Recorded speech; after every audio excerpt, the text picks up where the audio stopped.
Historias de terror, de aventuras, de suspense, de ciencia ficción. Historias en serie.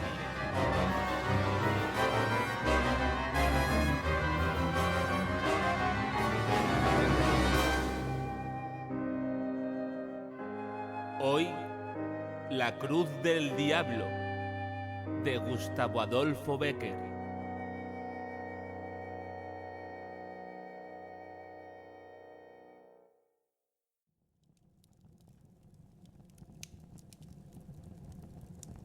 Que lo creas o no, me importa bien poco. Mi abuelo se lo narró a mi padre. Mi padre me lo ha referido a mí. Y yo te lo cuento ahora, siquiera no sea más que por pasar el rato.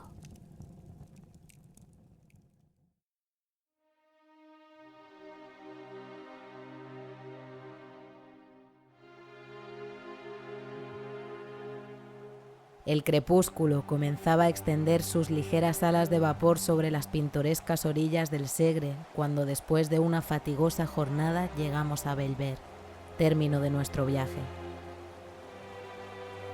Bellver es una pequeña población situada a la falda de una colina, por detrás de la cual se ven elevarse, como las gradas de un colosal anfiteatro de granito, las empinadas y nebulosas crestas de los Pirineos. Los blancos caseríos que la rodean, salpicados aquí y allá sobre una ondulante sábana de verdura, parecen a lo lejos un bando de palomas que han abatido su vuelo para apagar su sed en las aguas de la ribera. Una pelada roca, a cuyos pies tuercen estas su curso y sobre cuya cima se notan aún remotos vestigios de construcción, señala la antigua línea divisoria entre el condado de Urgell y el más importante de sus feudos. A la derecha del tortuoso sendero que conduce a este punto, remontando la corriente del río y siguiendo sus curvas y frondosas márgenes, se encuentra una cruz. El asta y los brazos son de hierro, la redonda base en que se apoya, de mármol, y la escalinata que a ella conduce, de obscuros y mal unidos fragmentos de sillería. La destructora acción de los años, que ha cubierto de orín el metal, ha roto y carcomido la piedra de este monumento, entre cuyas hendiduras crecen algunas plantas trepadoras que suben enredándose hasta coronarlo, mientras una vieja y corpulenta encina le sirve de dosel. Yo había adelantado algunos minutos a mis compañeros de viaje y, deteniendo mi escuálida cabalgadura, contemplaba en silencio aquella cruz, muda y sencilla expresión de las creencias y la piedad de otros siglos. Un mundo de ideas se agolpó a mi imaginación en aquel instante. Ideas ligerísimas, sin forma determinada, que unían entre sí como un invisible hilo de luz la profunda soledad de aquellos lugares, el alto silencio de la naciente noche y la vaga melancolía de mi espíritu. Impulsado de un pensamiento religioso, espontáneo e indefinible, eché maquinalmente pie a tierra, me descubrí y comencé a buscar en el fondo de mi memoria una de aquellas oraciones que me enseñaron cuando niño. Una de aquellas oraciones que, cuando más tarde se escapan involuntarias de nuestros labios, parece que aligeran el pecho oprimido y, semejantes a las lágrimas, alivian el dolor, que también toma estas formas para evaporarse. Ya había comenzado a murmurarla cuando de improviso sentí que me sacudían con violencia por los hombros. Volví la cara. Un hombre estaba al lado mío. Era uno de nuestros guías, natural del país, el cual, con una indescriptible expresión de terror pintada en el rostro, pugnaba por arrastrarme consigo y cubrir mi cabeza con el fieltro que aún tenía en mis manos. Mi primera mirada, mitad de asombro, mitad de cólera, equivalía a una interrogación enérgica, aunque muda. El pobre hombre, sin cejar en su empeño de alejarme de aquel sitio, contestó a ella con estas palabras que entonces no pude comprender pero en las que había un acento de verdad que me sobrecogió. Por la memoria de su madre, por lo más sagrado que tenga en el mundo, señorito, cúbrase usted la cabeza y aléjese más que deprisa de esta cruz. Tan desesperado está usted que no bastándole la ayuda de Dios recurre a la del demonio. Yo permanecí un rato mirándole en silencio. Francamente creí que estaba loco, pero él prosiguió con igual vehemencia.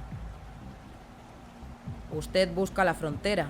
Pues bien, si delante de esta cruz le pide usted al cielo que le preste ayuda, las cumbres de los montes vecinos se levantarán en una sola noche hasta las estrellas invisibles, solo porque no encontraremos la raya en toda nuestra vida. Yo no pude menos que sonreír. ¿Se burla usted? ¿Cree acaso que esa es una cruz santa como la del porche de nuestra iglesia? ¿Quién lo duda? Pues se engaña usted de medio a medio, porque esa cruz, salvo lo que tiene de Dios, está maldita. Esa cruz pertenece a un espíritu maligno, y por eso la llaman la cruz del diablo. ¿La cruz del diablo? Repetí, cediendo a sus instancias, sin darme cuenta a mí mismo del involuntario temor que comenzó a apoderarse de mi espíritu y que me rechazaba como una fuerza desconocida de aquel lugar. La cruz del diablo. Nunca ha herido mi imaginación una amalgama más disparatada de dos ideas tan absolutamente enemigas. Una cruz y del diablo. Vaya, vaya. Fuerza será que en llegando a la población me expliques este monstruoso absurdo.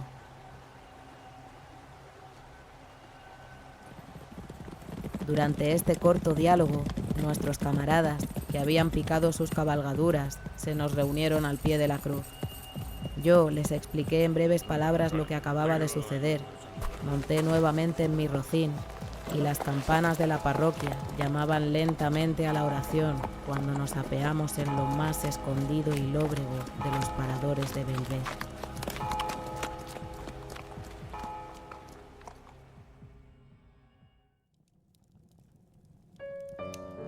Las llamas rojas y azules se enroscaban chisporroteando a lo largo del grueso tronco de encina que ardía en el ancho hogar.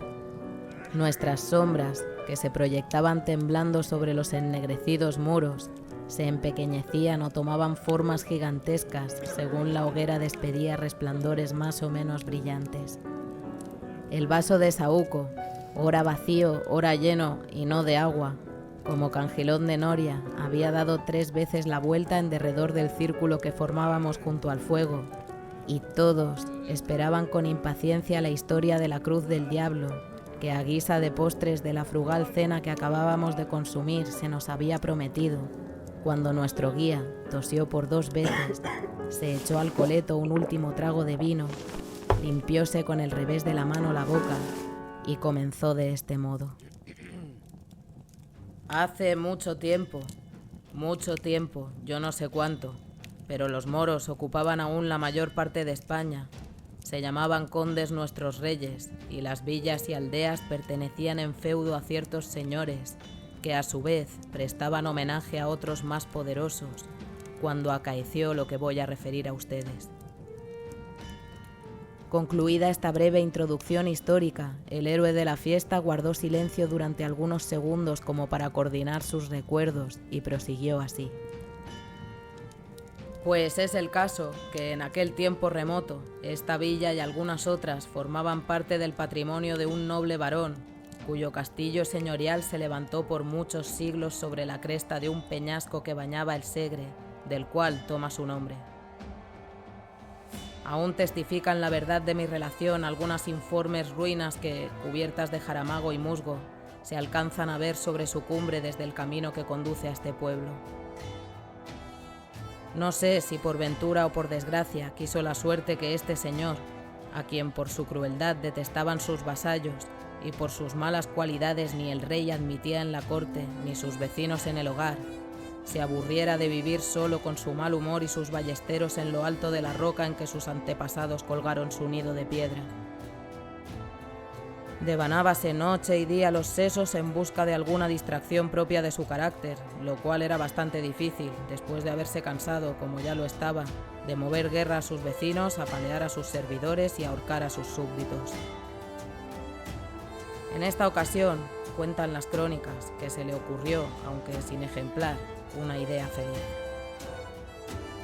Sabiendo que los cristianos de otras poderosas naciones se aprestaban a partir juntos en formidable armada a un país maravilloso para conquistar el sepulcro de nuestro Señor Jesucristo, que los moros tenían en su poder, se determinó a marchar en su seguimiento. Si realizó esta idea con objeto de purgar sus culpas, que no eran pocas, derramando su sangre en tan justa empresa, o con el de trasplantarse a un punto donde sus mañas no se conociesen, se ignora. Pero la verdad del caso es que, con gran contentamiento de grandes y chicos, de vasallos y de iguales, allegó cuanto dinero pudo, redimió a sus pueblos del señorío mediante una gruesa cantidad, y no conservando de propiedad suya más que el peñón del Segre y las 4 torres del castillo, herencia de sus padres, desapareció de la noche a la mañana. La comarca entera respiró en libertad durante algún tiempo, como si despertara de una pesadilla. Ya no colgaban de los árboles de sus sotos, en vez de frutas, racimos de hombres. Las muchachas del pueblo no temían al salir con su cántaro en la cabeza a tomar agua de la fuente del camino, ni los pastores llevaban a sus rebaños al Segre por sendas impracticables y ocultas, temblando encontrar a cada revuelta de la trocha a los ballesteros de su muy amado señor. Así transcurrió el espacio de 3 años. La historia del mal caballero, que solo por este nombre se le conocía, comenzaba a pertenecer al exclusivo dominio de las viejas, que en las eternas veladas del invierno las relatan con voz hueca y temerosa a los asombrados chicos.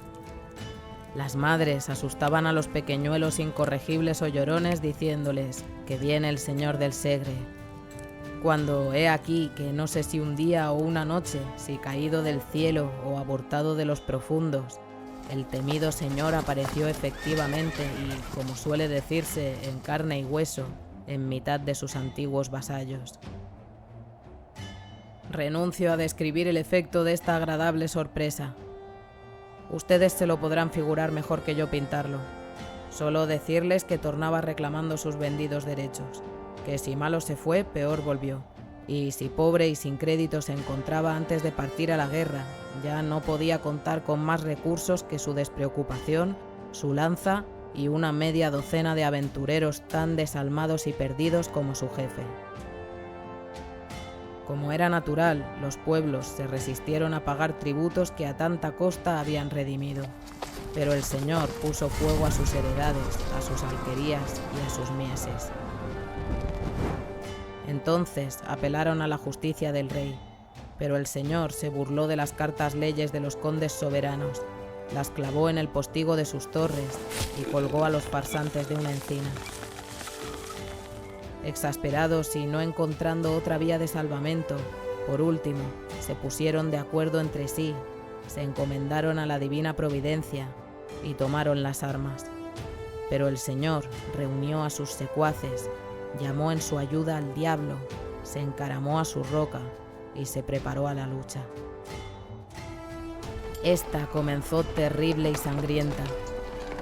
Se peleaba con todas armas, en todos sitios y a todas horas, con la espada y el fuego, en la montaña y en la llanura, en el día y durante la noche.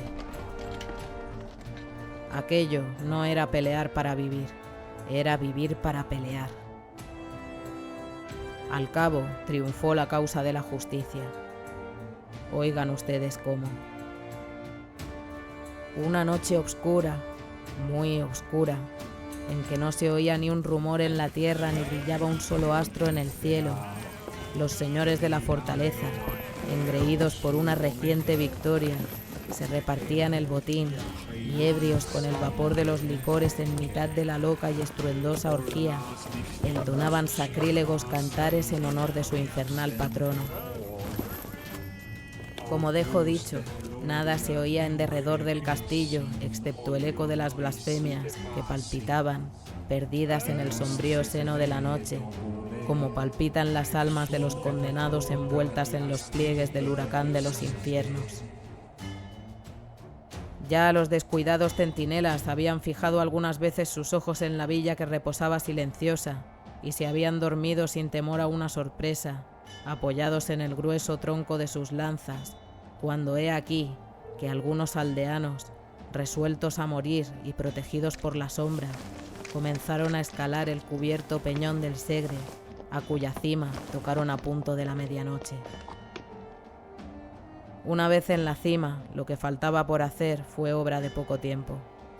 Los centinelas salvaron de un solo salto el valladar que separa el sueño de la muerte. El fuego, aplicado con teas de resina al puente y al rastrillo, se comunicó con la rapidez del relámpago a los muros, y los escaladores, favorecidos por la confusión y abriéndose paso entre las llamas, dieron fin con los habitantes de aquella guarida en un abrir y cerrar de ojos. Todos perecieron.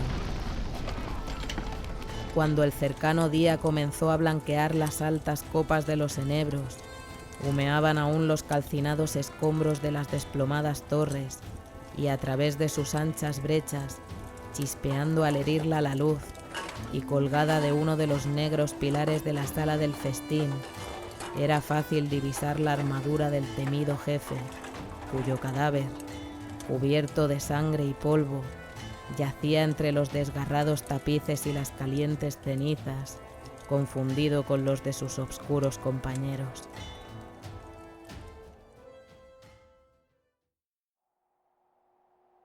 El tiempo pasó.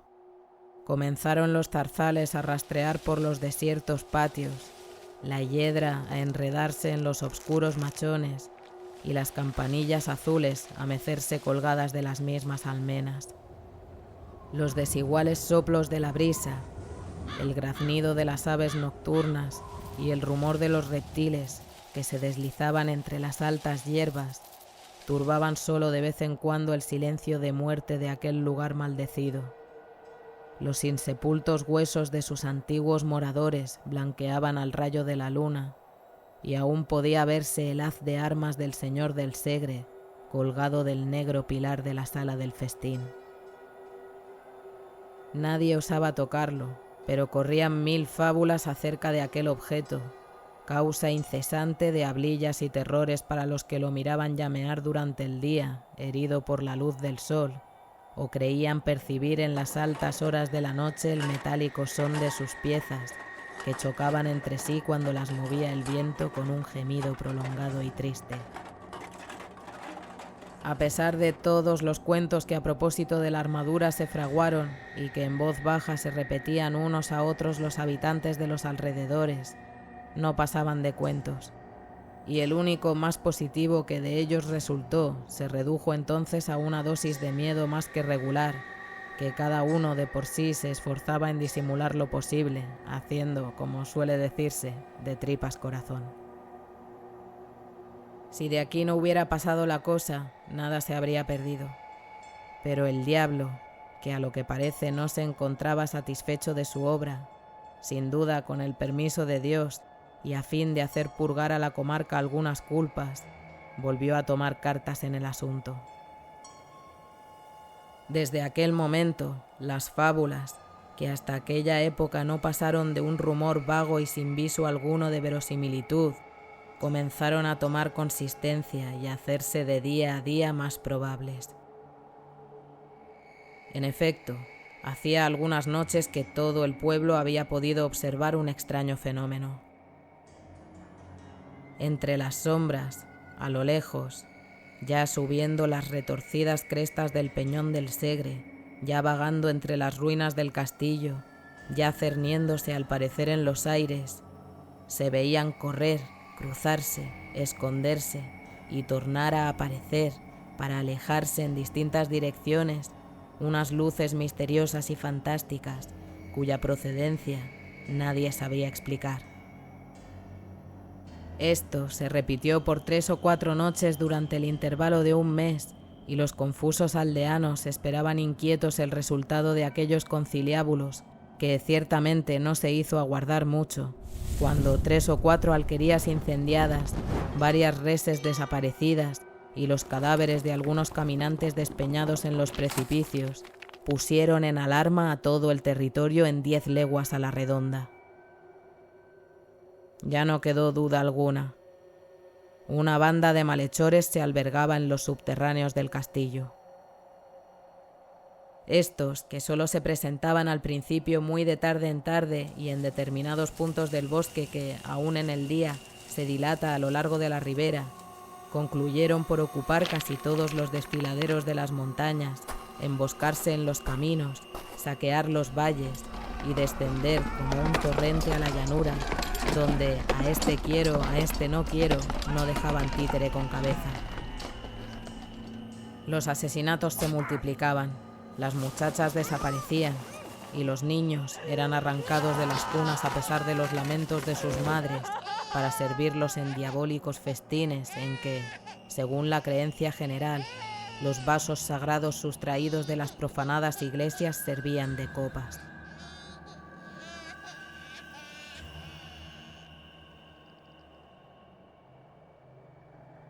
El terror llegó a apoderarse de los ánimos en un grado tal que, al toque de oraciones, nadie se aventuraba a salir de su casa, en la que no siempre se creían seguros de los bandidos del Peñón.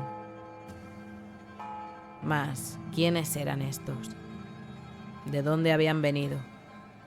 ¿Cuál era el nombre de su misterioso jefe? He aquí el enigma que todos querían explicar y que nadie podía resolver hasta entonces, aunque se observaba desde luego que la armadura del señor feudal había desaparecido del sitio que antes ocupara, y posteriormente varios labradores hubieran afirmado que el capitán de aquella desalmada gavilla marchaba a su frente, cubierto con una que, de no ser la misma, se le asemejaba en un todo. Cuanto queda repetido, si se le despoja de esa parte de fantasía con que el miedo abulta y completa sus creaciones favoritas, nada tiene en sí de sobrenatural y extraño. ¿Qué cosa más corriente en unos bandidos que las ferocidades con que éstos se distinguían, ni más natural que el apoderarse su jefe de las abandonadas armas del señor del Segre? Sin embargo, algunas revelaciones hechas antes de morir por uno de sus secuaces, prisionero en las últimas refriegas, acabaron de colmar la medida, preocupando el ánimo de los más incrédulos. Poco más o menos, el contenido de su confesión fue este. Yo, dijo, pertenezco a una noble familia. Los extravíos de mi juventud, mis locas prodigalidades y mis crímenes por último atrajeron sobre mi cabeza la cólera de mis deudos y la maldición de mi padre, que me desheredó al expirar.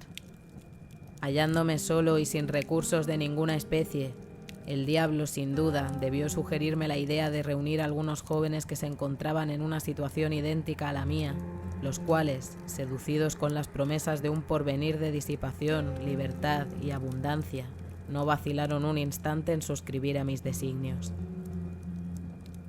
Estos se reducían a formar una banda de jóvenes de buen humor, despreocupados y poco temerosos del peligro, que desde allí en adelante vivirían alegremente del producto de su valor y a costa del país, hasta tanto que Dios se sirviera de disponer de cada uno de ellos conforme a su voluntad, según hoy a mí me sucede.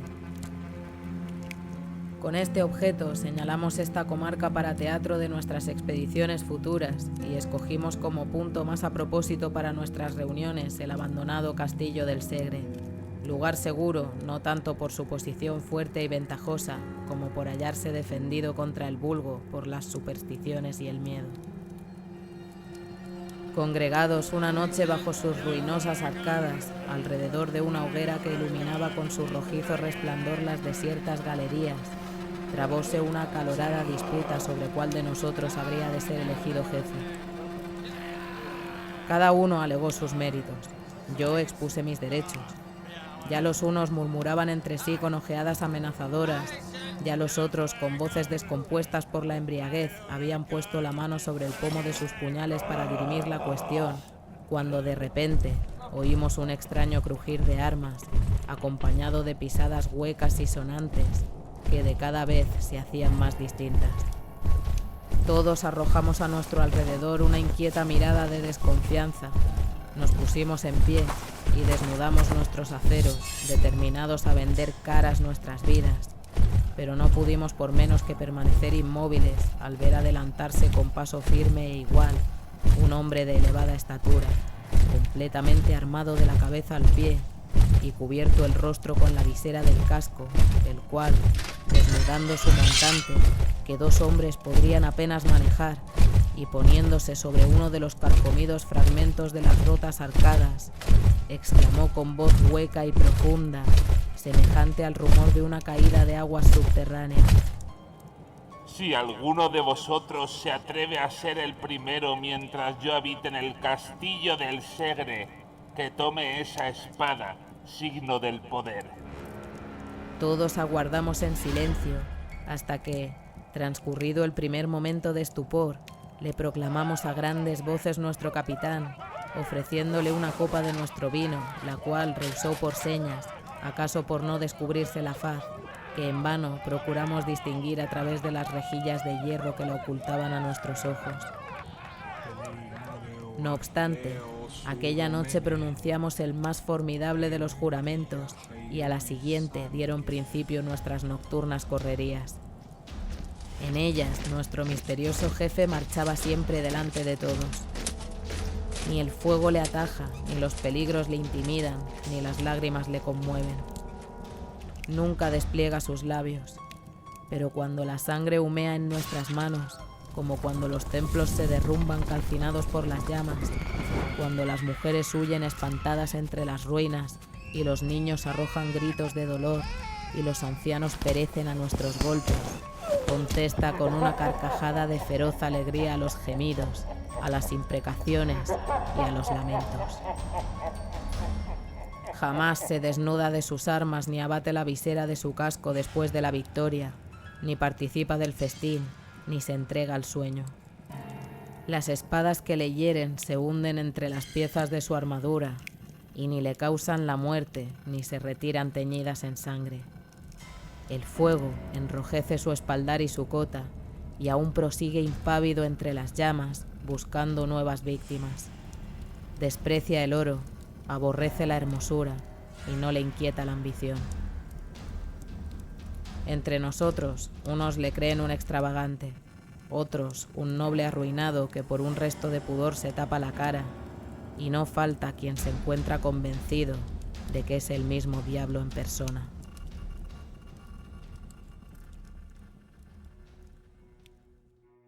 El autor de estas revelaciones murió con la sonrisa de la mofa en los labios y sin arrepentirse de sus culpas. Varios de sus iguales le siguieron en diversas épocas al suplicio, pero el temible jefe, a quien continuamente se unían nuevos prosélitos, no cesaba en sus desastrosas empresas. Los infelices habitantes de la comarca, cada vez más aburridos y desesperados, no acertaban ya con la determinación que debería tomarse para concluir de un todo con aquel orden de cosas, cada día más insoportable y triste.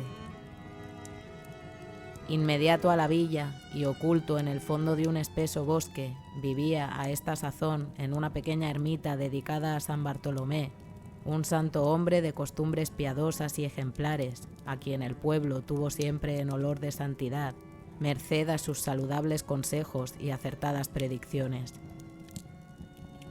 Este venerable ermitaño, a cuya prudencia y proverbial sabiduría encomendaron los vecinos de Bellver la resolución de este difícil problema, después de implorar la misericordia divina por medio de su santo patrono, que, como ustedes no ignoran, conoce al diablo muy de cerca y en más de una ocasión le ha atado bien corto, les aconsejó que se emboscasen durante la noche al pie del pedregoso camino que sube serpenteando por la roca, en cuya cima se encontraba el castillo, encargándoles al mismo tiempo que, ya allí, no hiciesen uso de otras armas para aprehenderlo que de una maravillosa oración que les hizo aprender de memoria, y con la cual aseguraban las crónicas que San Bartolomé había hecho al diablo su prisionero.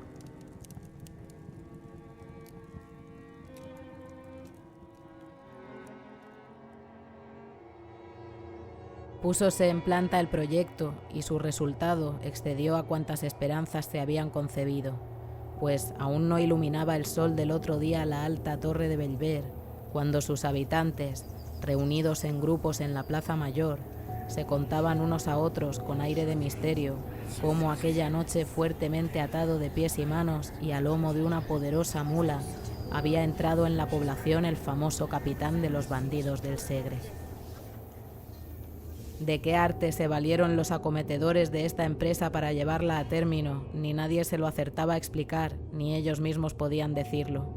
Pero el hecho era que, gracias a la oración del santo o al valor de sus devotos, la cosa había sucedido tal como se refería. Apenas la novedad comenzó a extenderse de boca en boca y de casa en casa, la multitud se lanzó a las calles con ruidosa algaraza y corrió a reunirse a las puertas de la prisión. La campana de la parroquia llamó a concejo y los vecinos más respetables se juntaron en capítulo y todos aguardaban ansiosos la hora en que el reo habría de comparecer ante sus improvisados jueces. Estos, que se encontraban autorizados por los condes de Urgell para administrarse por sí mismos pronta y severa justicia sobre aquellos malhechores, deliberaron un momento, pasado el cual mandaron comparecer al delincuente a fin de notificarle su sentencia. Como dejo dicho, así en la Plaza Mayor como en las calles por donde el prisionero debía atravesar para dirigirse al punto en que sus jueces se encontraban, la impaciente multitud hervía como un apiñado enjambre de abejas. Especialmente en la puerta de la cárcel, la conmoción popular tomaba cada vez mayores proporciones y ya los animados diálogos, los sordos murmullos y los amenazadores gritos comenzaban a poner en cuidado a sus guardas cuando afortunadamente llegó la orden de sacar al reo. Al aparecer este bajo el macizo arco de la portada de su prisión, completamente vestido de todas las armas y cubierto el rostro con la visera, un sordo y prolongado murmullo de admiración y de sorpresa se elevó entre las compactas masas del pueblo que se abrían con dificultad para dejarle paso. Todos habían reconocido en aquella armadura la del señor del Segre. Aquella armadura, objeto de las más sombrías tradiciones mientras se la vio suspendida de los arruinados muros de la fortaleza maldita. Las armas eran aquellas, no cabía duda alguna. Todos habían visto flotar el negro penacho de su cimera en los combates que en un tiempo trabaran contra su señor. Todos la habían visto agitarse al soplo de la brisa del crepúsculo, a la par de la hiedra del calcinado pilar en que quedaron colgadas a la muerte de su dueño. Mas, ¿quién podría ser el desconocido personaje que entonces las llevaba? Pronto iba a saberse, al menos así se creía.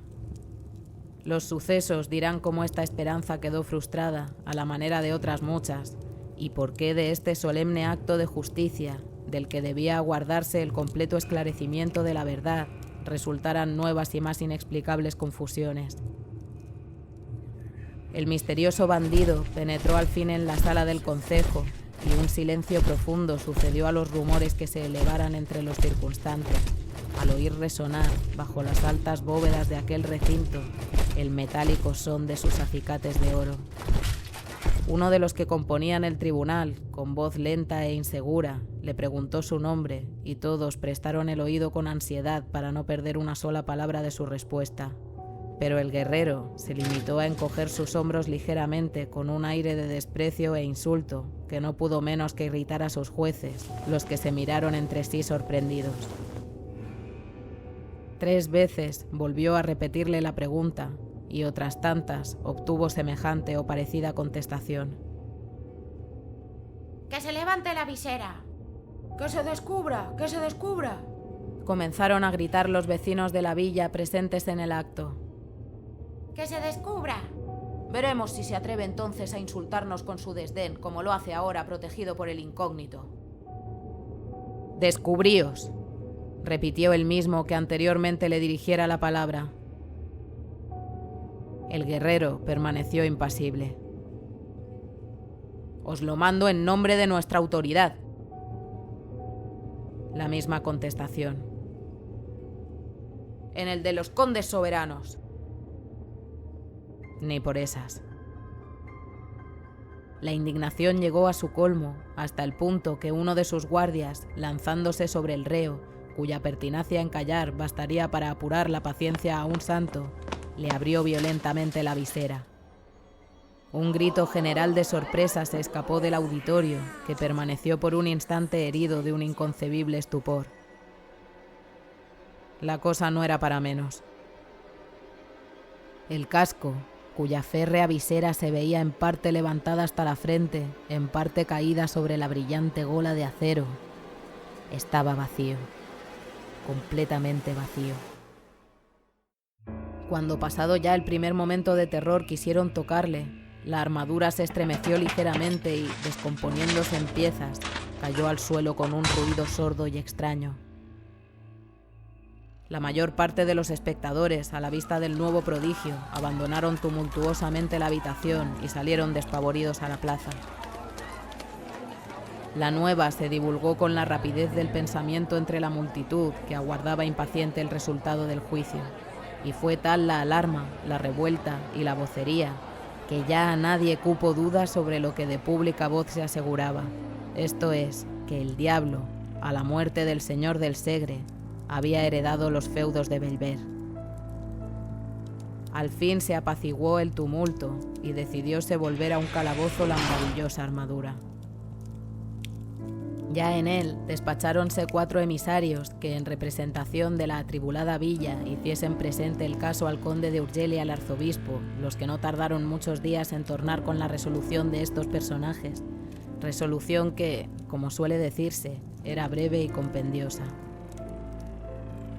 Cuélguese, les dijeron, la armadura en la plaza mayor de la villa, que si el diablo la ocupa, fuerza le será el abandonarla o el ahorcarse en ella. Encantados los habitantes de Belver con tan ingeniosa solución, volvieron a reunirse en consejo, mandaron levantar una altísima horca en la plaza y cuando ya la multitud ocupaba sus avenidas, se dirigieron a la cárcel por la armadura, en corporación y con toda la solemnidad que la importancia del caso requería. Cuando la respetable comitiva llegó al macizo arco que daba entrada al edificio, un hombre pálido y descompuesto se arrojó al suelo en presencia de los aturdidos circunstantes, exclamando con lágrimas en los ojos: «Perdón, señores, perdón». ¿Perdón? ¿Para quién? ¿Para el diablo que habita dentro de la armadura del señor del Segre? «Para mí», prosiguió con voz trémula el infeliz, en quien todos reconocieron al alcaide de las prisiones. «Para mí, porque las armas han desaparecido». Al oír estas palabras, el asombro se pintó en el rostro de cuantos se encontraban en el pórtico, que, mudos e inmóviles, hubieran permanecido en la posición en que se encontraban, Dios sabe hasta cuándo, si la siguiente relación del aterrado guardián no les hubiera hecho agruparse en su alrededor para escuchar con avidez. «Perdonadme, señores», decía el pobre alcaide, «y yo no os ocultaré nada, siquiera sea en contra mía». Todos guardaron silencio y él prosiguió así: «Yo no acertaré nunca a dar la razón, pero es el caso que la historia de las armas vacías me pareció siempre una fábula tejida en favor de algún noble personaje a quien tal vez las altas razones de conveniencia pública no permitían ni descubrir ni castigar. En esta creencia estuve siempre, creencia en la que no podía menos de confirmarme la inmovilidad en que se encontraba desde que por segunda vez tornaron a la cárcel traídas del concejo. En vano una noche y otra, deseando sorprender su misterio, si misterio en ellas había, me levantaba poco a poco y aplicaba el oído a los intersticios de la cerrada puerta de su calabozo. Ni un rumor se percibía. En vano procuré observarlas a través de un pequeño agujero producido en el muro. Arrojadas sobre un poco de paja y en uno de los más oscuros rincones, permanecían un día y otro descompuestas e inmóviles. Una noche, por último, aguijoneado por la curiosidad y deseando convencerme a mí mismo de que aquel objeto de terror nada tenía de misterioso, encendí una linterna, bajé a las prisiones, levanté sus dobles aldabas y, no cuidando siquiera, tanta era mi fe en que todo no pasaba de un cuento, de cerrar las puertas tras de mí, penetré en el calabozo. Nunca lo hubiera hecho.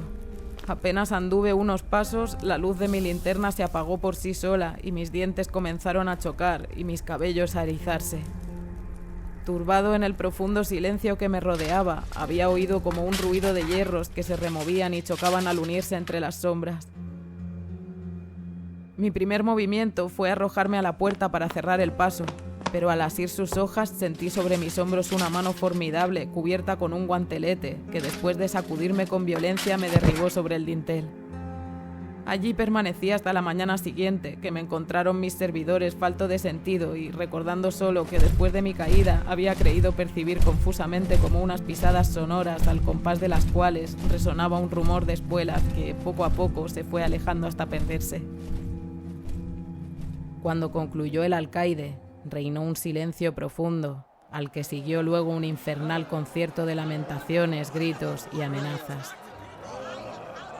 Trabajo costó a los más pacíficos el contener al pueblo, que, furioso con la novedad, pedía a grandes voces la muerte del curioso autor de su nueva desgracia. Al cabo, logróse apaciguar el tumulto y comenzaron a disponerse a una nueva persecución. Esta obtuvo también un resultado satisfactorio. Al cabo de algunos días, la armadura volvió a encontrarse en poder de sus perseguidores. Conocida la fórmula y mediante la ayuda de San Bartolomé, la cosa no era ya muy difícil. Pero aún quedaba algo por hacer, pues en vano, a fin de sujetarlo, lo colgaron de una horca. En vano emplearon la más exquisita vigilancia con el objeto de quitarle toda ocasión de escaparse por esos mundos. En cuanto las desunidas armas veían 2 dedos de luz, se encajaban y pian pianito volvían a tomar el trote y a emprender de nuevo sus excursiones por montes y llanos, que eran una bendición del cielo. Aquello era el cuento de nunca acabar. En tan angustiosa situación, los vecinos se repartieron entre sí las piezas de la armadura, que acaso por la 100ª vez se encontraban en sus manos, y rogando al piadoso eremita, que un día los iluminó con sus consejos, decidiera lo que debía hacerse de ella. El santo varón ordenó al pueblo una penitencia general. Se encerró por 3 días en el fondo de una caverna que le servía de asilo y al cabo de ellos dispuso que se fundiesen las diabólicas armas y con ellas y algunos sillares del castillo del Segre se levantase una cruz. La operación se llevó a término, aunque no sin que nuevos y aterradores prodigios llenasen de pavor el ánimo de los consternados habitantes de Bellver. En tanto que las piezas arrojadas a las llamas comenzaban a enrojecerse, largos y profundos gemidos parecían escaparse de la ancha hoguera, de entre cuyos troncos saltaban como si estuviesen vivas y sintiesen la acción del fuego. Una tromba de chispas rojas, verdes y azules danzaba en la cúspide de sus encendidas lenguas y se retorcían crujiendo, como si una legión de diablos, cabalgando sobre ellas, pugnasen por libertar a su señor de aquel tormento. Extraña, horrible fue la operación, en tanto que la candente armadura perdía su forma para tomarla de una cruz. Los martillos caían resonando con un espantoso estruendo sobre el yunque, al que 20 trabajadores vigorosos sujetaban las barras del hirviente metal que palpitaba y gemía al sentir los golpes. Ya se extendían los brazos del signo de nuestra redención, ya comenzaba a formarse la cabecera, cuando la diabólica y encendida masa se retorcía de nuevo como en una convulsión espantosa, y rodeándose al cuerpo de los desgraciados que pugnaban por desasirse de sus brazos de muerte, se enroscaba en anillas como una culebra o se contraía en zigzag como un relámpago. El constante trabajo, la fe, las oraciones y el agua bendita consiguieron por último vencer el espíritu infernal y la armadura se convirtió en cruz. Esa es la cruz que hoy habéis visto y a la cual se encuentra sujeto el diablo que le presta su nombre ante ella. Ni las jóvenes colocan en el mes de mayo ramilletes de lirios, ni los pastores se descubren al pasar, ni los ancianos se arrodillan, bastando apenas las severas amonestaciones del clero para que los muchachos no la apedreen. Dios ha cerrado sus oídos a cuantas plegarias se le dirijan en su presencia. En el invierno, los lobos se reúnen en manadas junto al enebro que la protege para lanzarse sobre las reses. Los bandidos esperan a su sombra a los caminantes que entierran a su pie después que los asesinan. Y cuando la tempestad se desata, los rayos tuercen su camino para liarse, silbando, al asta de esa cruz y romper los sillares de su pedestal.